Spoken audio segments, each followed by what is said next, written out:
Hey everyone, so allegedly, Colin Trevarrow's original script for Star Wars Episode 9 has leaked on the internet. Now I'm going to summarize the script for you and ask if you think it's better or worse than Rise of Skywalker. This is Screen Crush. Now before we get started, the source of this is from a podcast run by a man named Robert Meyer Burnett. Now he won't say where he got this from, only that he believes it is real. And we're not saying it's real, just that a lot of other reputable news outlets have also confirmed that this is a draft of Episode 9 dated about a week before Carrie Fisher passed away. So let's get to it. The title of this film is Duel of the Fates, which is a pretty cool title that refers to this track from The Phantom Menace.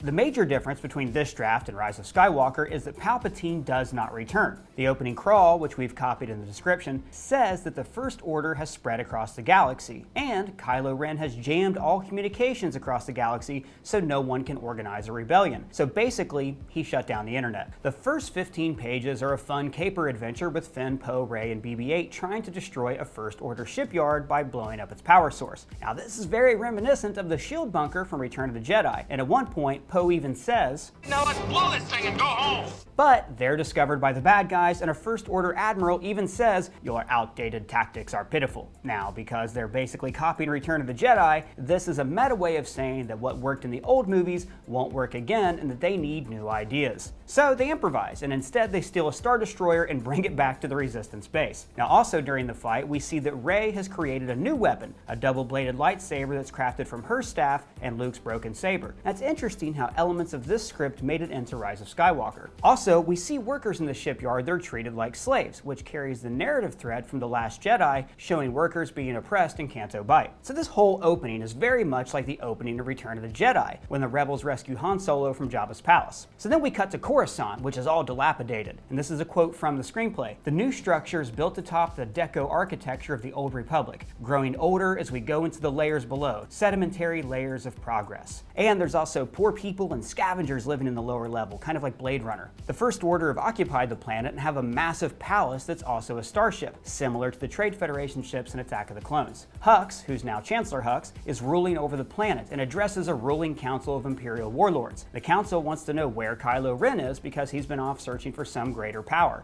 Again, very similar to the Rise of Skywalker. And also just like in Rise of Skywalker, Kylo is on Mustafar. This time, he's in the ruins of Vader's castle. He's being haunted by Luke's Force Ghost, who taunts him, saying his path only leads to an empty tomb. Again, this was hinted at in Last Jedi. "See you around, kid." So Kylo responds by echoing this line from the prequels. "I've become more powerful than any Jedi." So he finds a Sith holocron with a recording of Palpatine. This is like Palpatine's last will and testament. He's telling Vader that in case I die, go to find Tor Valum, who was Palpatine's teacher, which calls back to this. "There you will learn from Yoda, the Jedi Master who instructed me." Then the holocron scans Kylo, sees that he's not Vader, and explodes with red lightning that hits Kylo and spreads across him like a cancer. Afterwards, his face is horribly scarred. So the gang brings the Star Destroyer back to the Resistance base, and there's a little bit of character building. Rey is unsure of herself and not sure that she can handle these high expectations, because after all, she's no one. And she's definitely no one and not related to Palpatine at all. She tells Finn that she's been having nightmares of Kylo Ren, but she still believes that there's good in him. So the Resistance realizes the Star Destroyer's filled with tanks and starfighters, but they need people to fly them, and they can't recruit anyone because all their communications are Shit.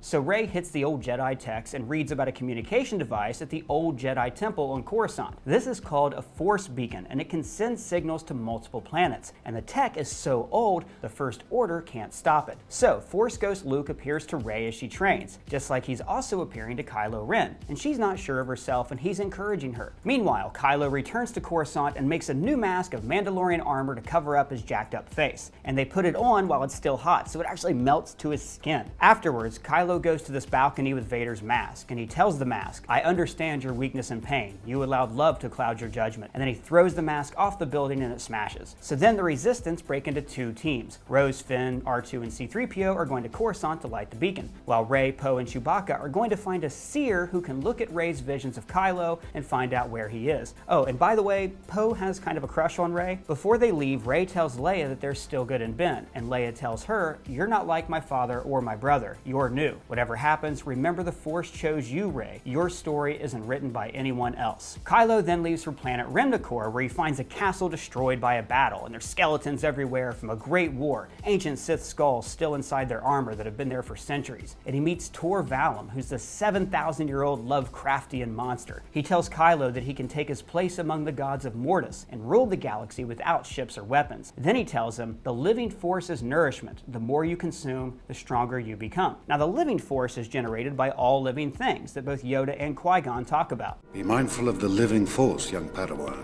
Life creates it, makes it grow. So basically, Kylo learns to become a Force vampire, training by sucking the life force out of the animals on Remdakor. Meanwhile, Finn and Rose go to the old Jedi Temple, and it's filled with homeless people and vagrants, warming themselves over burning barrels. They successfully light the Force beacon, and it sends a message of Leia asking for help, telling the people of the galaxy that you're my only hope. Now, the First Order shut off the beacon, but the heroes escape into the underbelly of Coruscant. Now, this beacon works like the beacons of Gondor in Return of the King. They're a relay that light one after another, and one of the planets that we see in this relay is Tatooine. Then the First Order tracks down the Resistance, and they escape in their Star Destroyer, which becomes their new mobile base. Meanwhile, Rey meets the Seer, who helps her find Kylo. She, Poe, and Chewie are tracked down by the Knights of Ren, and Rey kills them, and then afterwards she feels really bad about it. Now, here's a scene I wasn't a big fan of. She tells Poe that she has to leave on her own, and he doesn't want her to go. She tries to use the Jedi mind trick on him, but he resists. It goes on for a while until she finally kisses him. Then he drops his guard, and the mind trick works. So now, she and Kylo Ren are both heading to Mortis. So what is Mortis? It's a world that's incredibly strong with the Force that's actually already appeared in the Clone Wars cartoon. Now, this script describes it as a wellspring of the living Force, a place of unlimited power. Meanwhile, Poe and Chewie go to join the Resistance as Leia goes to meet Lando in a seedy cabaret nightclub. She asks him to rally all the smugglers to help the Resistance, but he's all despondent and cynical and says, "We fought a war once already and look where it got us." Meanwhile, Rose has been captured and tortured by the First Order, but she manages to escape.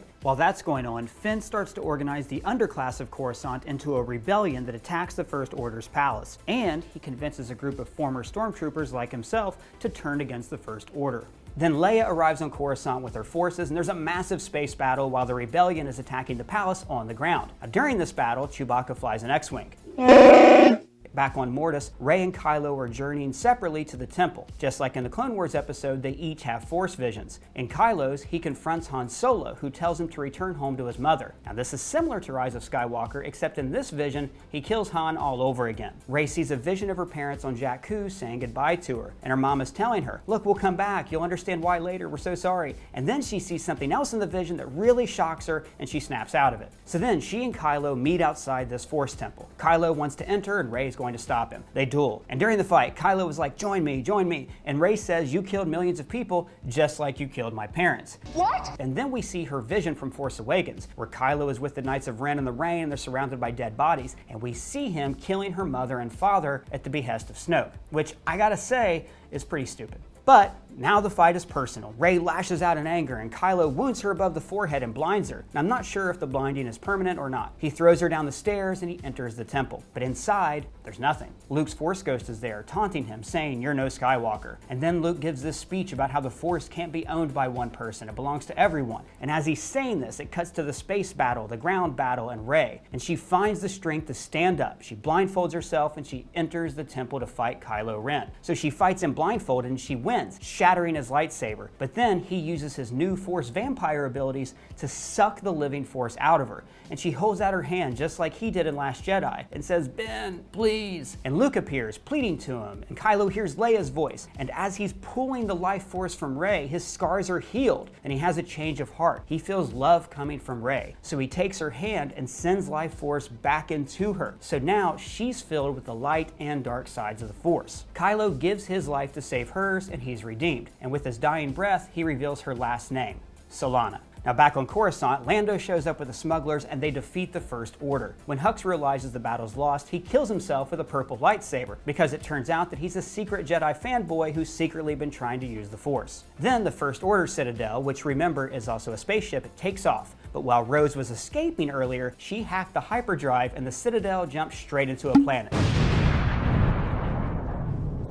So boom. No more First Order. Now Rey, meanwhile, goes into the astral plane and meets the Force ghosts of Obi-Wan, Luke, and Yoda. They tell her, "You've taught us something, that the light and dark must coexist, and there must be balance within." And Yoda offers her a chance to stay and be at peace, but she opts to return to the real world. And as she's leaving, Obi-Wan says, "You are a Jedi, but you will not be the last." And then there's the scene where Chewbacca is repairing R2-D2, who was damaged in the battle. Leia inserts his memory drive, paralleling this moment in New Hope. And as she does, he projects 60 years of memories from his point of view. All of the battles they fought, all the highlights, here for everyone to relive. And in the final scene, Rey arrives on a ranch with a group of students to train, including the Broom Kid from Last Jedi. And here she's going to start the new Jedi Academy and rebuild the Order. So what do you think, guys? Do you like this version better than The Rise of Skywalker? Let me know your thoughts in the comments below. And if it's your first time here, please subscribe. For Screen Crush, I'm Ryan Airy.